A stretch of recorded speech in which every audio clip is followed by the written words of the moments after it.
Hi, so this video will be on the formation of the Farabundo Martí Liberation Front, National Front of El Salvador, which was formed in the 1980s and composed of five leftist guerrilla groups from the 1970s. And I'm also going to be reading an excerpt from the book The Revolution Question by Julie D. Shane. It's titled The Revolution Question, Feminisms in El Salvador, Chile, and Cuba. And the excerpt will be on some history on the FMLN, the Farabundo Martí National Liberation Front, and also on some history on Farabundo Martí himself and on El Salvador during that time period. So I'll be reading page 21 of the book, an excerpt from it.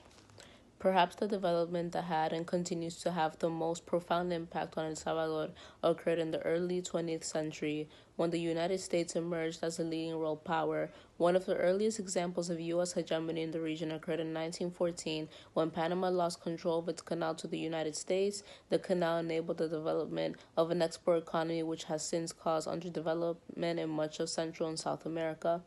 Additionally, Panama has proved a strategic site for the launching of U.S.-directed military operations. The politically vulnerable position of El Salvador was not solely the result of outside forces. For nearly the first 25 years of the 20th century, 1907 to 1931, political power within El Salvador was concentrated in the hands of a single family, the Melendez clan. In 1929, during the rule of the Melendez family, the stock market crash occurred, further exacerbating the egregious living conditions of the majority of Salvadorans.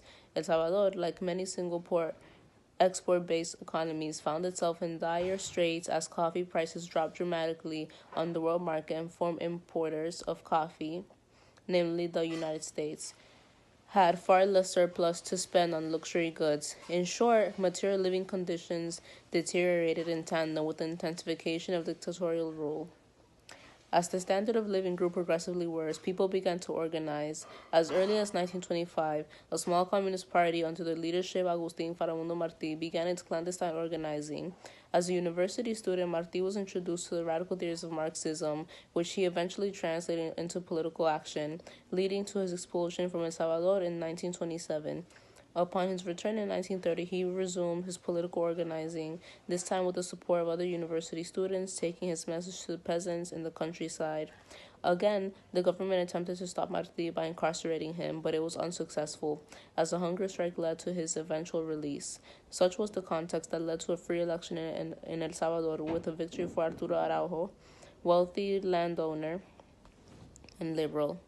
Upon election, Araujo pledged to create social harmony through a series of basic reforms like education, while also announcing that the newly formed Communist Party would be able to participate in the upcoming municipal elections. This unprecedented political openness prompted a military coup and a period of military rule by the General Maximiliano Hernandez Martinez, who stayed in power until 1944.